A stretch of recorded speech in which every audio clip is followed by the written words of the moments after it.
Bismillahirrahmanirrahim. Assalamualaikum warahmatullahi wabarakatuh. Kembali lagi di channel Pena Pencari Hikmah. Kali ini kita akan bahas kursi Nabi Sulaiman, pendeteksi kebohongan.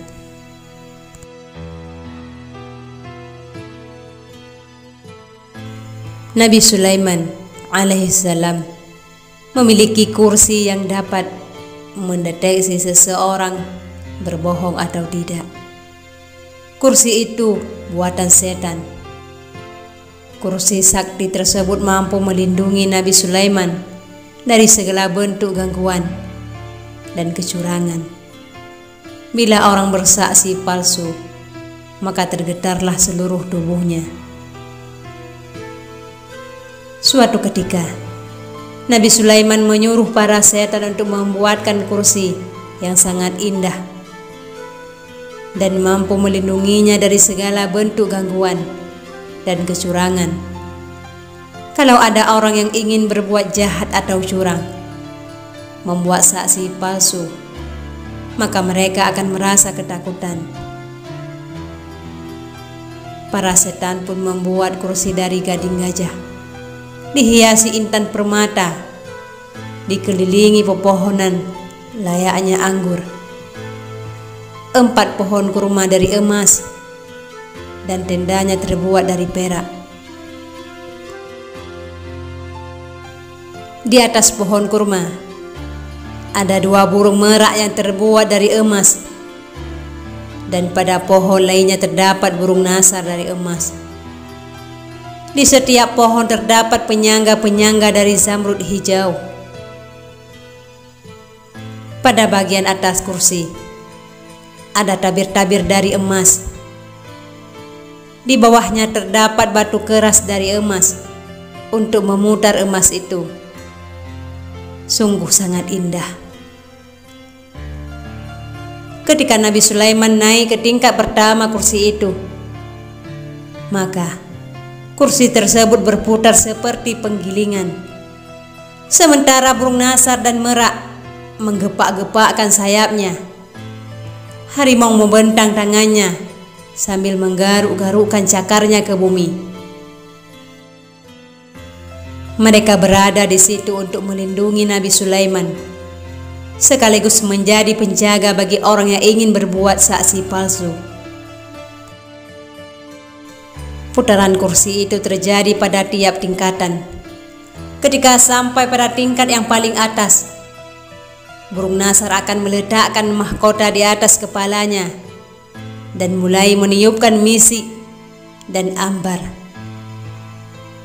Dan ketika seorang saksi duduk, burung dara yang terbuat dari emas akan mengambil kitab Zabur dan membacanya di hadapan orang-orang.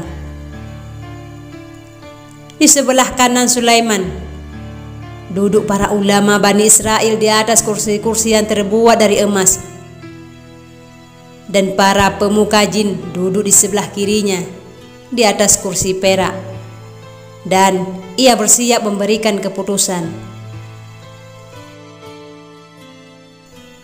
Ketika para saksi datang memberikan kesaksian, maka berputarlah kursi, dan seluruh isinya itu bagai penggilingan. Harimau, merak, dan burung nasar pun melakukan tugasnya. Para saksi akan merasa terkejut dan tak dapat memberikan kesaksian, kecuali yang kesaksian benar. Nabi Sulaiman tidak hanya menjadi raja di antara umat manusia, tetapi juga menjadi raja bagi segala bentuk makhluk. Kalau Nabi Daud mampu mengenal bahasa makhluk lain seperti burung, maka Nabi Sulaiman tidak hanya sebatas mengenal dan memahami bahasa mereka, tetapi juga mampu berbicara dengan binatang. Bahkan semua binatang itu bisa menjadi pembantunya. Bila Nabi Daud bertasbih dan berdoa kepada Allah Subhanahu wa Ta'ala, maka seluruh alam, burung-burung, gunung-gunung, dan binatang buas ikut bertasbih bersamanya.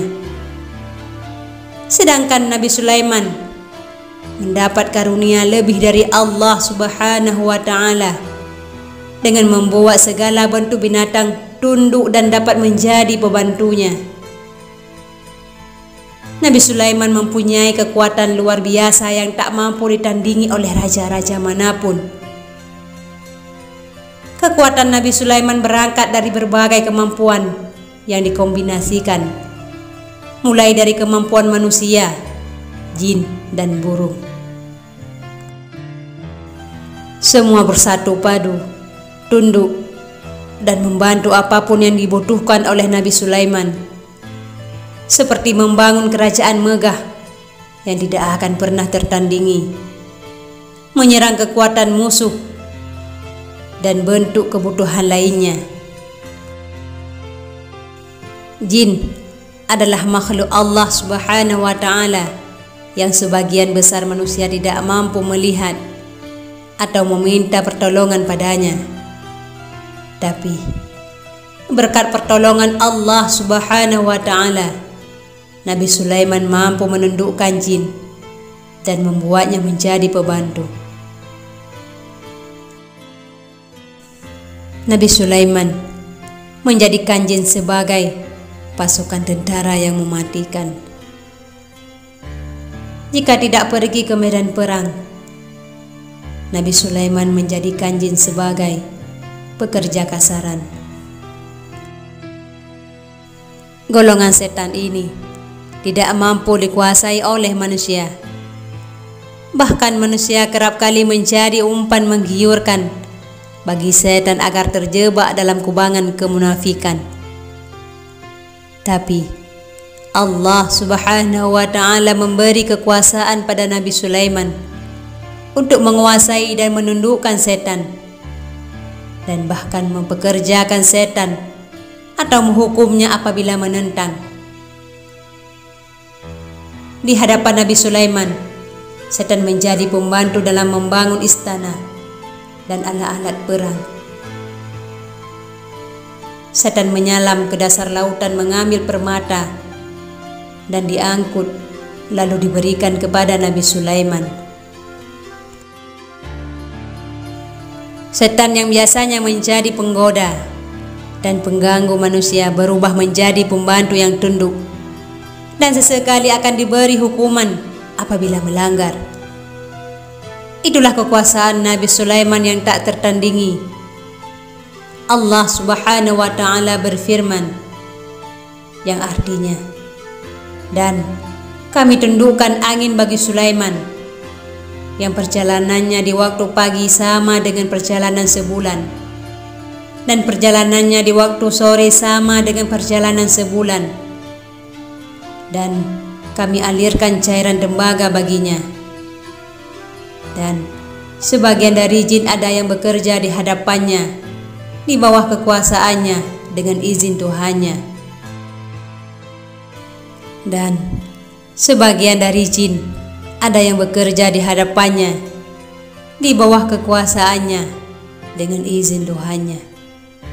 Dan siapa yang menyimpang di antara mereka dari perintah kami, kami rasakan kepadanya azab neraka yang apinya menyala-nyala. Wallahu a'lam bishawab. Mudah-mudahan ini bermanfaat bagi kita semua. Assalamualaikum warahmatullahi wabarakatuh.